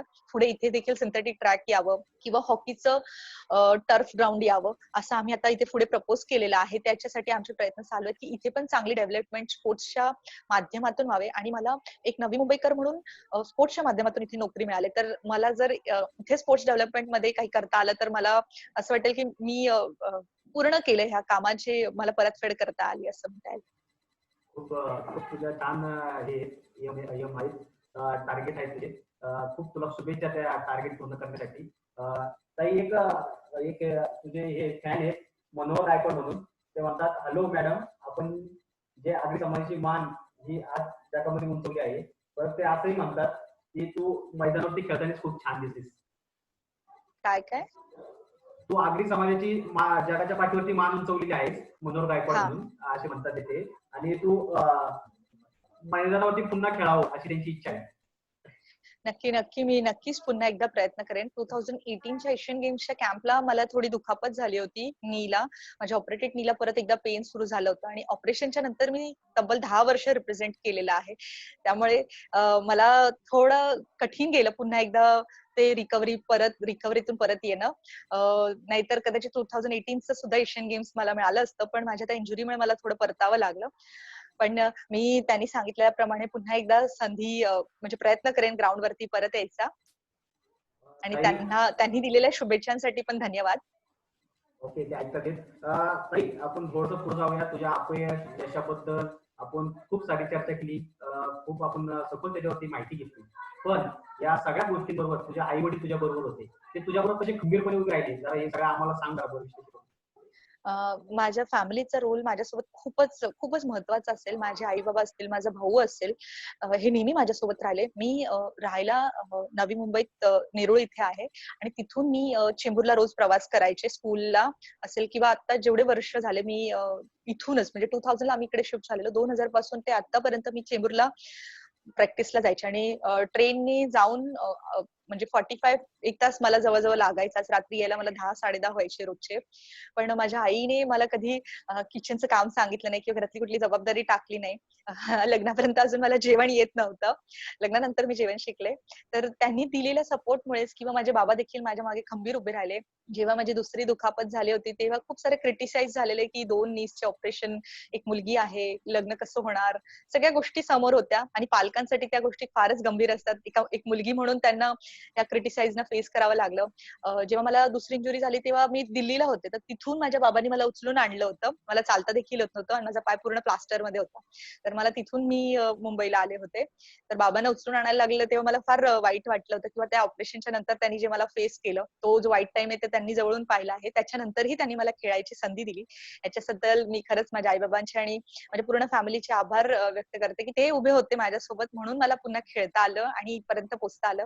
आज सीऊट्स येथे मी स्वतः माझं घर घेतलेलं आहे नवीन आणि बाबांनी घराच्या बाहेर माझी पाटी लावलेली आहे अभिलाषा शशिकांत म्हात्रे म्हणून. सो माझ्यासाठी ते अभिमानाची गोष्ट आहे. ट्रॉफीज पासून किंवा माझे पेपर कटिंग्स पासून माझे बाबा सगळी गोष्ट अगदी एक एक गोष्ट ते स्वतः कात्रणं काढून ठेवतात. आतापर्यंत एवढी 10-15 वर्षातली कात्रणं त्यांनी स्वतः जपून फाईल केलेली आहे. त्याच्याबद्दल मला कधी म्हणजे असं मी म्हणू शकतो की त्यांचा मोबाईल अख्खा माझ्याच फोटोजने माझ्या बक्षिसांनी भरलेला असेल आणि त्यांच्यासाठी मी खूप अभिमानाची गोष्ट आहे. सो ते माझ्यासाठी त्यावेळेला म्हणजे सगळं समाज क्रिटिसाइज काही रिलेटिव्ह असतात की नाही खेळलं पाहिजे मुलींनी, जॉब आहे, इंडिया झालंय असं सांगितलं असतानाही त्यांनी मला सपोर्ट केला आणि म्हणून आज मी पुन्हा एकदा म्हणजे इथपर्यंत मी येऊ शकले. खूप ताई खूप छान वाटलं की मम्मी पप्पांबद्दल तुझ्या किती छान भावना आहेत की आज ते जर नसते तर आज अभिलाषा म्हात्रे नसते. निश्चित खरंच त्यांना खरंच सलाम माझ्याकडून, माझ्या संस्थेकडून त्यांना सलाम. अशा प्रत्येक आई वडिलांनी आपल्या मुलींच्या मागे किंवा मुलांच्या मागे एक खंबीरपणे उभं राहिलं पाहिजे. तरच अभिलाषाताई सारख्या खेळाडू निर्माण होतील महाराष्ट्रामध्ये, देशाला भेटील. तर ताई जास्तीत जास्त मुली कबड्डी खेळाकडे वळण्यासाठी काय केले पाहिजे आपण? मी पुन्हा तेच सांगेन, आपण हा विषय बोललेलो आहोत की कबड्डी खेळामध्ये जॉब ऑपॉर्च्युनिटीज मुलींसाठी झाले पाहिजेत, लीग्स झाले पाहिजेत. तर त्यांचे पालक म्हणतील त्या टीव्हीवर दिसल्या तर त्यांना थोडासा अभिमान वाटेल की हा रे माझं पाल्य काहीतरी स्वतःची नावाची ओळख तयार करतोय. आज त्याला जॉब ऑपॉर्च्युनिटी तयार होते. तर असं जर काही मुलींच्या बाबतीत तेवढंच गांभीर्याने झालं, तर मला वाटतं की मुली जास्त वळतील कबड्डीकडे. ही गोष्ट थोडी गंभीरपणे घेतली पाहिजे सर्वांनी. कारण की महाराष्ट्रामध्ये ही मुलींच्या बद्दल मी सांगेन की खूप टॅलेंट आहे. मी स्वतः पाहिलेलं आहे. मी माझ्या वयापेक्षा जास्त 10 वर्ष असलेल्या सिनियर सोबत पण खेळले. माझ्या वयाने 10 वर्ष कमी असलेल्या ज्युनियर सोबत सुद्धा खेळलेले आहे. सो मला असं वाटतं की त्यांच्यामध्येही तेवढंच कॅलिबर आणि टॅलेंट आहे. फक्त त्यांना ती सिक्युरिटी त्या पद्धतीची मिळत नाहीये. जर तशा पद्धतीने जर उपलब्ध झाली तर भरपूर सारे प्लेयर्स गर्ल्समध्ये कबड्डीकडे वळतील. प्लॅटफॉर्म निर्माण झाला पाहिजे महिलांसाठी आमच्या. निश्चित आपले महाराष्ट्राचे उपमुख्यमंत्री अजितदादा पवार दादा खूप कबड्डीसाठी काम करतात. आपले शिवसेनेचे नेते तेही कबड्डीसाठी खूप छान काम करतात. काही जगताप असतील तेही खूप छान काम करतात. या सर्व मंडळींनी जर मनावर घेतलं तर महालिग कबड्डी पुन्हा चालू होईल आणि व्यावसायिक कंपनी सुद्धा व्यावसायिक संघ चालू करतील असं मला वाटतंय. तर ताई खेळाडूंवरती बरेच आता मूवी आले आपल्या काळामध्ये. तर असं काय तुला ऑफर वगैरे आली आहे का तुझ्या स्टोरीवरती मूवी वगैरे काय करण्याची? नाही नाही.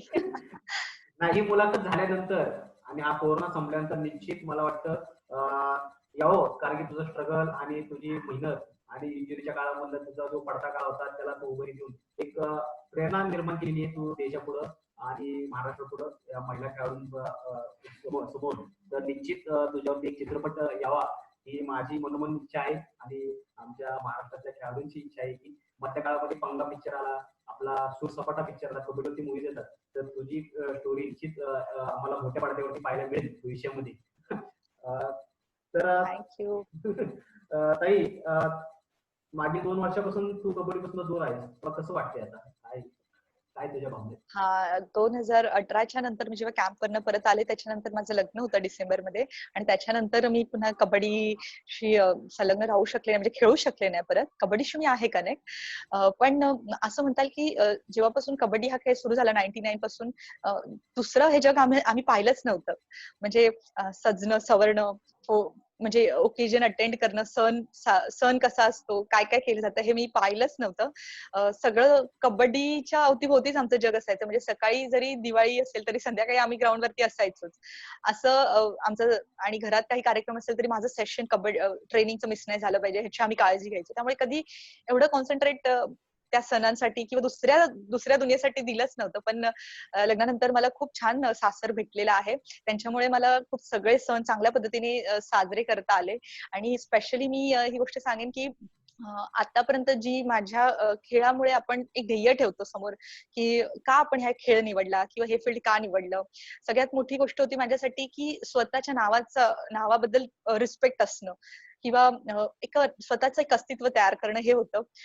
मला लग्नानंतर टेडेक्स टॉकला बोलवलं होतं हैदराबादला, आणि मी आणि माझे हसबंड तिथे गेलो होतो आणि 2 दिवस आधी आम्ही तिथे गेलो होतो. काय स्पीच करायचं त्याच्याबद्दल तयारी करत होतो.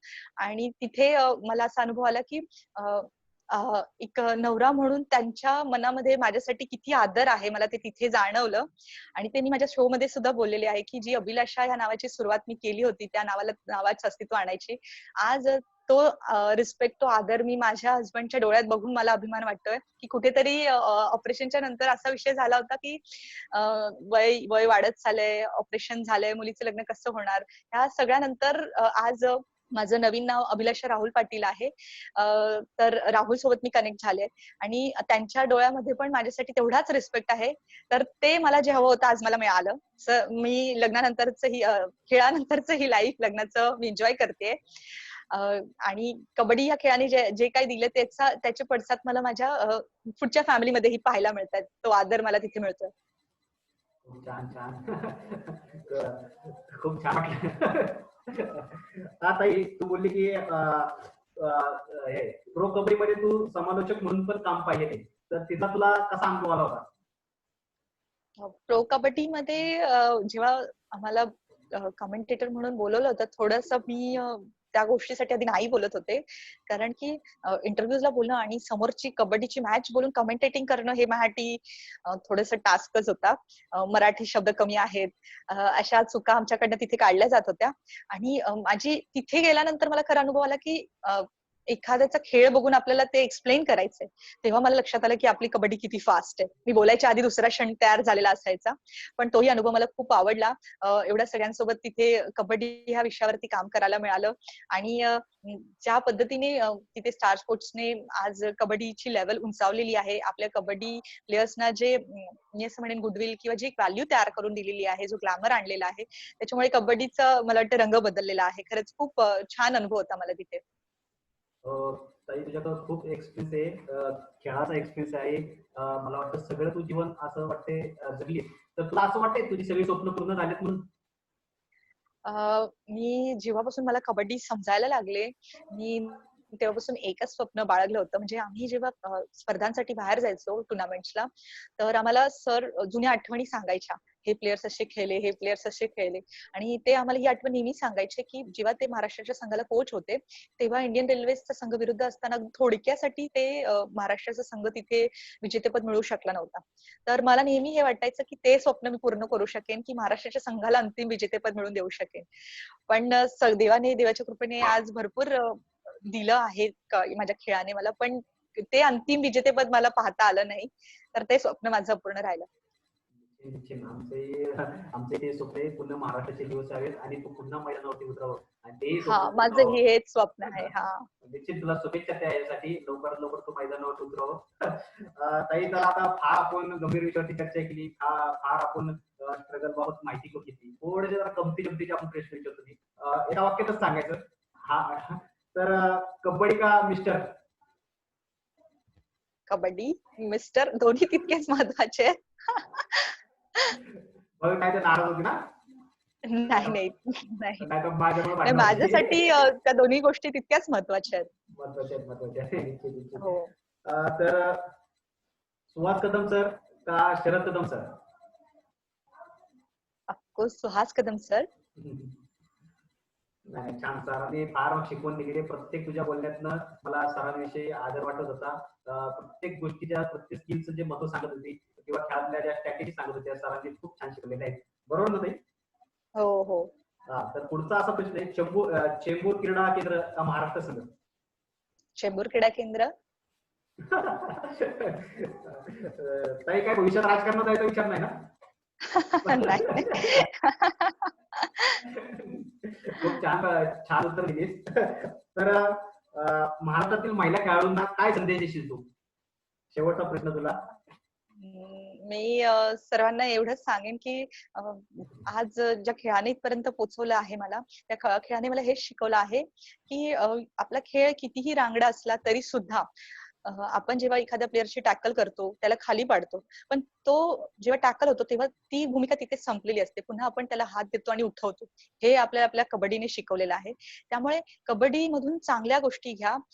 आपल्या कबड्डीतून आपण मी असं म्हणेन की मगाशी पण ही गोष्ट मी सांगितली की ऑनेस्टपणा, म्हणजे जर प्रामाणिकपणा तुमच्या मेहनतीत तुम्ही घेतला असेल तर अगदी निश्चिंत राहा. तुमचं यश तुम्हाला नक्की मिळेल. तुमच्या टीमसाठी प्रामाणिक खेळा. तुमचं यश तुमच्या जवळ चालत येईल. त्याला थोडासा उशीर झाला तरी चालेल, पण त्या गोष्टीसाठी वाट बघा. सोडून क्विट करू नका. जर तुम्ही तुमच्या खेळावरती, तुमच्या मेहनतीवरती, तुमच्या स्वतःवरती विश्वास करता, जे तुम्ही स्वप्न बघितलं त्या स्वप्नावरती विश्वास करता, तर तुमचं स्वप्न नक्की आणि नक्की पूर्ण होणार. ह्याची शाश्वती मी देते. खूप छान संदेश दिलेला आहे ताईंनी की तुम्ही स्वप्न पूर्ण करण्यासाठी थोडं स्ट्रगल करा, मेहनत करा. निश्चित तुम्हाला यश भेटेल. आजच्या मुलाखतीमधनं खूप काही काही शिकायला भेटलं तुझ्याकडून. चांगल्या चांगल्या गोष्टी शिकायला भेटल्या. स्ट्रगलच्या काळामध्ये आपण कसं आपल्या स्वतःला सक्षम केलं पाहिजे, कसं पेशन्स ठेवले पाहिजे, हे खेळाडू आज मला वाटतं महाराष्ट्रातले सगळे शिकले असतील. आणि निश्चित तुझ्या पावलावरती पाऊल ठेवून ते आपल्या खेळात सुधारण्यासाठी किंवा सर आवाज कमी येऊ राहिला. हा, आवाज कमी येतोय का माझा? प्रयत्न करतील ताई ते. तर बरेच खेळाडू आपल्यामध्ये आहेत, महिला खेळाडू आहेत. तर मी त्यांना विनंती करतो की आपले काही ताईला प्रश्न असतील तर निश्चित विचारा. एकाएकाने विचारा पण.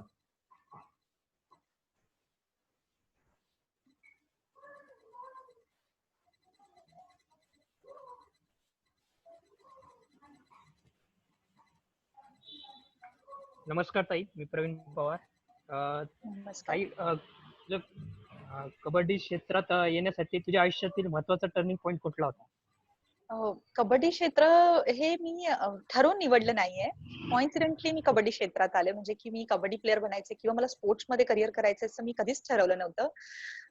मी मगाशी पण सांगितलं की कॉइन्सिडेंटली आमचे अंडर 14 साठी कबड्डीचे प्लेयर्स कमी पडत होते, म्हणून आम्हाला कबड्डीसाठी निवडलं. आणि त्या मॅचेसला पण मी चांगली खेळत होते, म्हणून ताईनी रेग्युलर यायला सांगितलं ग्राउंडवर, आणि हळूहळू मग कबड्डीची ओढ लागली. तुझ्या लाईफ मधली सगळ्यात मोठी अचिव्हमेंट कुठली तुझी आतापर्यंत ठरवलेली? मला असं वाटतं की सगळ्यात मोठी अचिव्हमेंट हीच आहे की मी जेव्हा कबड्डीच्या ग्राउंडवर जाते, आता देखील गेली तर जे क्लॅप्स होतात, जे टाळ्या मला मिळतात, कधीतरी त्या प्लेयर्सने, त्या व्यक्तींनी तो माझा खेळ बघून टाळ्या वाजवल्या होत्या. आणि आजही की अभिलाषा तू खूप छान खेळते हे शब्द त्यांच्या तोंडातून निघतात. मला हीच माझी सगळ्यात मोठी अचिव्हमेंट आहे. धन्यवाद ताई. धन्यवाद प्रवीण. आकांक्षा आहे का? आकांक्षा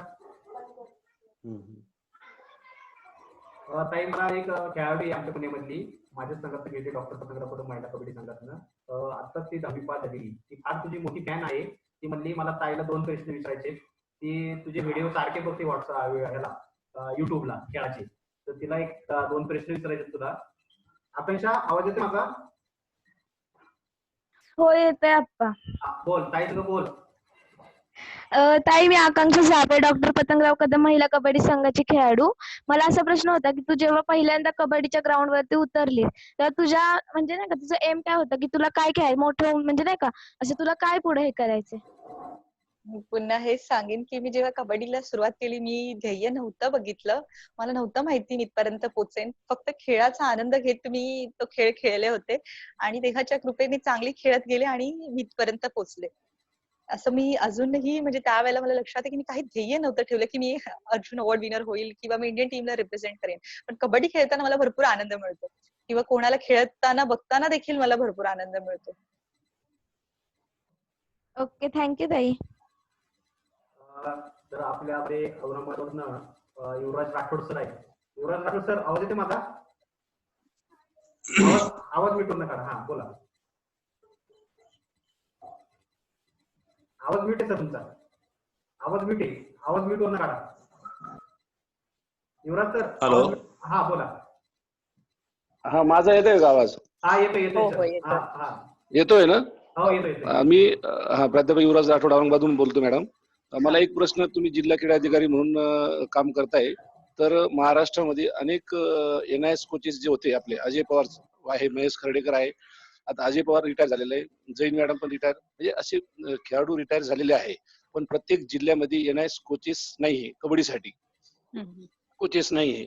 तर प्रत्येक जिल्ह्यात जर कबड्डी वाढवण्यासाठी जर प्रयत्न करायचा असेल तर प्रत्येक जिल्ह्यात तालुक्यात एक तरी NIS कोच, आपला शासनाचा कोच असायला पाहिजे. तर काही असे नवीन भरती प्रक्रिया काही व्हायला पाहिजे. नवीन भरती प्रक्रिया आहे का? असं काही तुमच्या मीटिंग मध्ये आयुक्ताबरोबर काही चर्चा वगैरे झालेली आहे का? असेल तर थोडंसं मार्गदर्शन करावं बा. सर्वप्रथम मी जिल्हा क्रीडा अधिकारी नाहीये, मी नवी मुंबई महानगरपालिकेत क्रीडा अधिकारी म्हणून आहे. आणि हा विषय शासनाचा आहे. म्हणजे NIS कोचेस भरती करणं हा स्टेट गव्हर्नमेंटकडनं भरती होतात ते प्रत्येक जिल्ह्यामध्ये. तर हा विषय मी पुढे करेन. म्हणजे मला माझ्या जे कॉन्टॅक्ट मध्ये आहेत, सर आहेत, सुधीर मोरे म्हणून उपसंचालक आहेत आपल्या क्रीडा युवा सेवा संचालनालयाचे. तर जर तुम्हाला अशी काही मागणी आहे की तुमच्या जिल्ह्यामध्ये NIS कोच आता नाही आहेत, तर ते भेटले पाहिजेत. जर असा अर्ज तुम्ही तिथे दिलात पुण्याला बालेवाडीमध्ये, अर्ज मी महेश खर्डेकर माझा मित्र आहे, तो बुलढाणा आहे आता सध्या, आणि मागच्या वर्षी सुद्धा त्याची बदली झाली होती.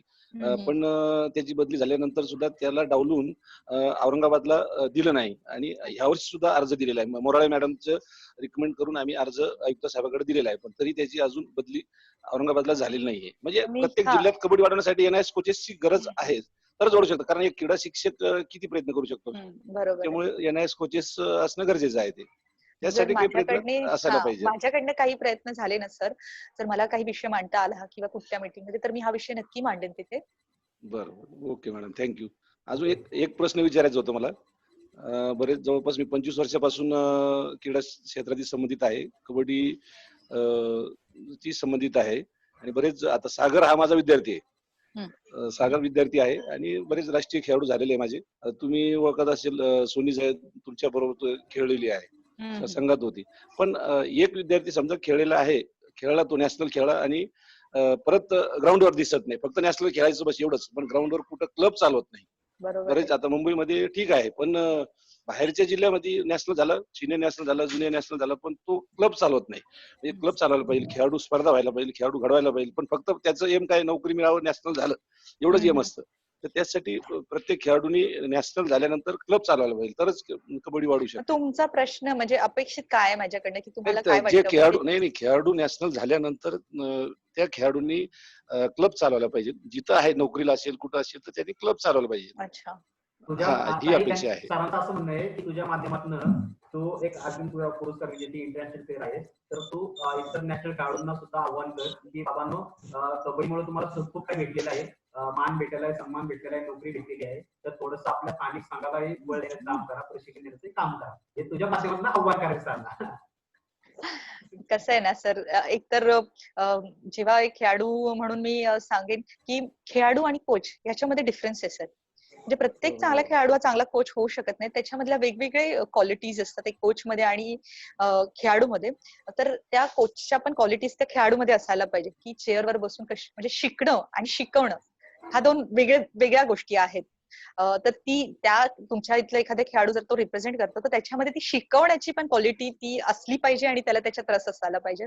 मी सर्व खेळाडूंना हे आवाहन करेनच की आपल्याला खेळाच्या माध्यमातून हे सर्व यश मिळालेलं आहे, तर आपण पण देणं राहतो की आपल्या खेळाला परतफेड आपल्याला केलीच पाहिजे. मग ती कुठल्याही माध्यमातून, की आपण लोकांसमोर कबड्डीसाठी इन्स्पिरेशन राहणं, त्यांना कबड्डीसाठी मोटिवेट करणं किंवा संघ चालवणं. आता त्यावेळेला त्या खेळाडूच्या समोर काय काय बाबी आहेत त्याही बघायला लागतील, की कशा पद्धतीने जर त्याला कदाचित एखाद्या खेळाडूला संघ चालवण्याची किंवा टीम बनवायची इच्छा देखील असेल, पण त्याला मूलभूत तशी परिस्थिती नसेल, तर मला असं वाटतं की कुठल्या ना कुठल्या माध्यमातून शिकवणं असेल किंवा दुसऱ्या माध्यमातून का होईना, पण आपण आपल्या खेळाला परतफेड केलीच पाहिजे. Okay madam, thank you. Thank you sir, Yuvraj sir. आपला कार्यक्रम बराच लांबलेला आहे. ताईने आपल्याला बराच वेळ दिलेला आहे. तर ताई, आमचं लोक क्रिकेट आणि अँटी अभिजित दादा कबड्डी संघ, डॉक्टर पतंगराव कदम महिला कबड्डी संघ गेले, जसा हा कोरोना चालू झालाय, गेले 6 महिने जवळजवळ हा मला वाटतं 34वा वेबिनार आहे. आपण तज्ञ लोकांना सुरुवातीला तज्ञ लोकांना बोलून तज्ञ असतील, मानसशास्त्रज्ञ असतील, या फिजिओथेरपिस्ट असतील, या लोकांचं मार्गदर्शन शाळेमध्ये महाराष्ट्रभरातल्या. तसंच नंतर आता आम्ही जे आंतरराष्ट्रीय स्तरावरती अर्जुन पुरस्कार जे आहेत, शिवछत्रपती पुरस्कार प्राप्त करावे, त्यांच्या मुलाखती चालू केल्या आणि एक महाराष्ट्रामध्ये कबड्डी जिवंत ठेवण्याचं काम करण्याचं काम आम्ही सर्व आमची संस्था करते. तर मला सांगायला अभिमान वाटत आहे की अर्जुन पुरस्कार विजेती तू, शिवछत्रपती पुरस्कार विजेती, एवढ्या मोठ्या महान खेळाडूची मुलाखत घेण्याचं भाग्य माझ्यासारख्या छोट्या प्रशिक्षकाला लाभलं. त्याबद्दल खरंच मी खूप भाग्यवान आहे की तुझ्याशी माझा संवाद कधी झाला असता किंवा नसता, पण या कोरोनाच्या माध्यमातून आपला संवाद झाला. एक चांगलं बहीण भावाचं नातं निर्माण झालं या निमित्ताने. निश्चित मी नवी मुंबईमध्ये आता तर निश्चित मी तुझी भेट घेईन. पुण्यात तू आली कधी तर तू आमच्या घरी येऊन जा. खूप छान वाटेल आमच्या घरच्यांनाही आणि मलाही खूप छान वाटेल. ताई, तू बराच वेळ दिला त्याबद्दल तुझे मी खूप खूप आभार मानतो. आणि आपले जे खेळाडू आहेत, प्रशिक्षक आहेत, नित्यनेमाने दर रविवारी हा कार्यक्रम ऐकत असतात आणि नवीन नवीन शिकण्याचा प्रयत्न करत असतात. तू ज्या सांगितलेल्या टिप्स आहेत ते खेळाडू निश्चित अंमलात आणतील आणि तुझ्या पावलावरती पाऊल ठेवून आपल्या देशाचं, आपल्या महाराष्ट्राचं प्रतिनिधित्व करतील ही आशा अपेक्षा करतो आणि तुझे आभार मानतो. आणि या कोरोनाच्या महामारीमध्ये आपले सफाई कर्मचारी असतील, डॉक्टर असतील, महानगरपालिकेचे अधिकारी असतील, या सर्व हे कोरोना युद्ध आहे, रस्त्यावरती उतरून हे युद्ध करतात आणि आपण सगळे देशाचे नागरिक घरात राहून आपण कोरोनाचे 2 हात करतोय. आज सगळं आर्थिक संकट असतील किंवा इतर संकट असतील ते झेलत आपण ह्या कोरोनाला सामोरे जातोय.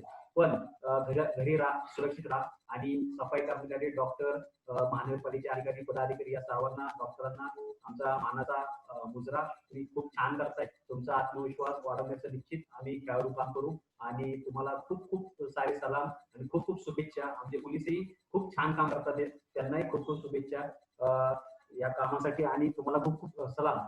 तर आपण सर्वजण उपस्थित राहिला आणि अभिलाषा ताईची मुलाखत शांतपणे ऐकली, मलाही शांतपणे ऐकून घेतलं, त्याबद्दल सर्वांचे धन्यवाद. आपला कार्यक्रम ताई काय बोलायचं शेवट तुला?